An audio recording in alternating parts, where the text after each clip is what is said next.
مولانا فضل الرحمان صاحب سے اختلاف اپنی جگہ، مگر آخر ہر مشکل وقت میں یہ شخص دوبارہ میدان میں کیسے کھڑا ہو جاتا ہے؟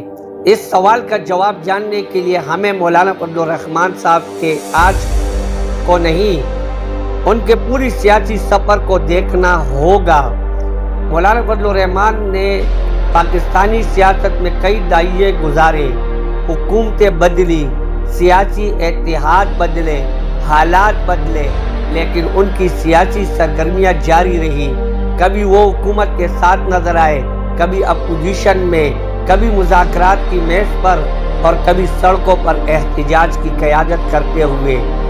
یہی وجہ ہے کہ مولانا فضل الرحمان صاحب کے حامی انہیں ایک تجربہ کار سیاسی رہنما سمجھتے ہیں، جبکہ مخالفین بھی یہ تسلیم کرتے ہیں کہ پاکستانی سیاست میں ان کے کردار کو نظر انداز کرنا آسان نہیں۔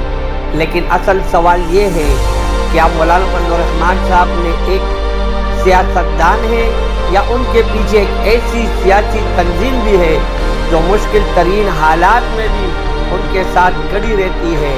اور یہی وہ جگہ ہے جہاں مولانا فضل الرحمان صاحب کی سیاست کو سمجھنے کی اصل کہانی شروع ہوتی ہے۔